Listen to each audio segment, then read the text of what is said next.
नेत्रों में जल भर आता था और सबका शरीर ऐसे पुलकित हो जाता था जैसे दरिद्रियों ने चिंतामणि की ढेरी पाली हो। वे एक दूसरे से पुकार पुकार कर कह रहे थे, इस समय सभी लोग अपने अपने नेत्रों का सुख ले लो, वरना ऐसा मौका फिर हाथ न आएगा। उनमें से कोई तो श्री राम जी को देखकर अपनी सुध बुध खोकर उनके साथ ही हो लेता था और कोई उनकी सुंदर छाया देखकर नरम घास और पत्ते बिछाकर कहता, क्षण भर यहाँ बैठकर अपनी थकावट मिटा लीजिए, फिर चले जाइएगा।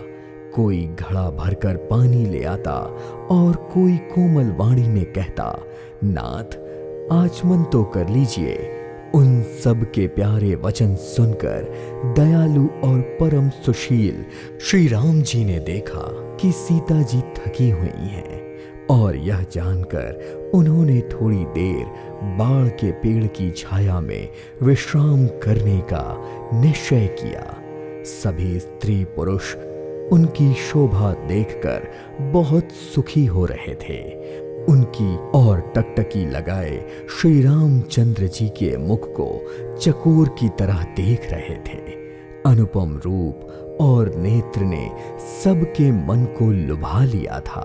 श्री राम जी का श्याम शरीर बहुत शोभा दे रहा था, जिसे देखते ही अनेकों कामदेवों के मन मोहित हो जाते हैं। बिजली के रंग के लक्ष्मण जी बहुत ही भले मालूम दे रहे थे।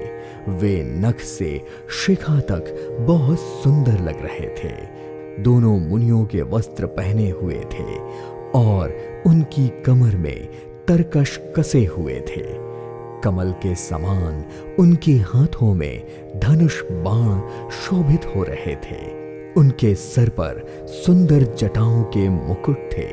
वक्षस्थल भुजा और नेत्र विशाल थे और शरद पूर्णिमा के चंद्रमा के समान सुंदर मुखों पर पसीने की बूंदों का समूह शोभित हो रहा था। उन मनोहर जोड़ी का वर्णन नहीं किया जा सकता, क्योंकि शोभा अधिक थी और वर्णन करने के लिए बुद्धि कम। श्री राम जी, सीता जी और लक्ष्मण जी की सुंदरता को सब लोग मन, चित्त और बुद्धि तीनों लगाकर देख रहे थे। प्रेम के प्यासे गांव वाले इनके सौंदर्य और माधुर्य की छटा देखकर ऐसे चकित हो गए जैसे दीपक को देखकर हिरनी और हिरन निशब्द हो जाते हैं। तभी गांव की स्त्रियां सीता जी के पास आती हैं, पर अत्यंत स्नेह के कारण कुछ भी पूछने में सकुचा जाती हैं और बार बार उनके पैर छूती हैं। फिर सीधे साधे कोमल वचन कहती हैं, हे राजकुमारी, हम विनती करना चाहती हैं, पर स्त्रीय स्वभाव होने के कारण कुछ पूछने में डरती हैं। हे स्वामिनी, हमारी ढिठाई क्षमा कीजिएगा और हमको गंवार जानकर हमारी बातों का बुरा मत मानिएगा। ये दोनों राजकुमार स्वभाव से ही परम सुंदर हैं।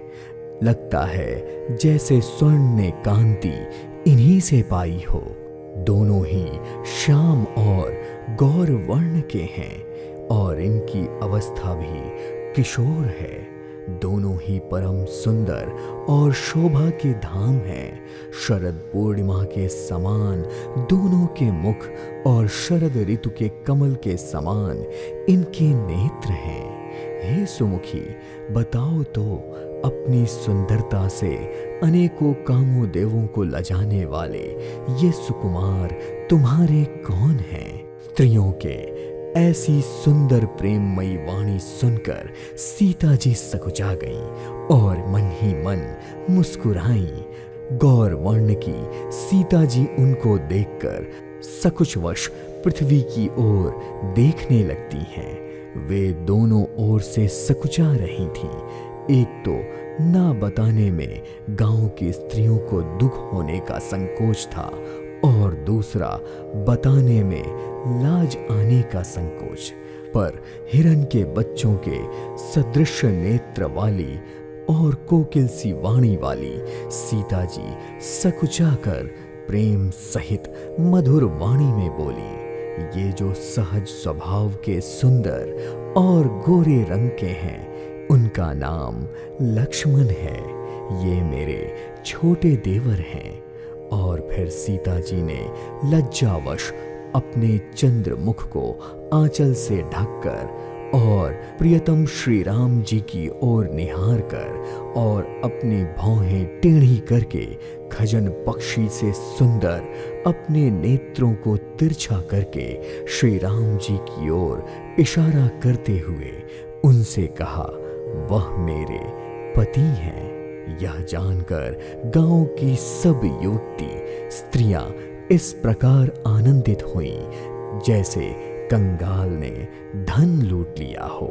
वे अत्यंत प्रेम से सीता जी के पैरों पर पड़कर बहुत प्रकार से आशीष देने लगी और कामना करने लगी कि जब तक शेष जी के सर पर पृथ्वी रहे तब तक तुम सदा सुहागिन बनी रहो और पृथ्वी के समान हमेशा अपनी पति की प्यारी बनी रहो। हे देवी, हम पर सदा अपनी कृपा बनाए रखना। हम हाथ जोड़कर विनती करती हैं कि आप फिर इसी रास्ते से लौटें और हमें अपनी दासी जानकर दर्शन दें।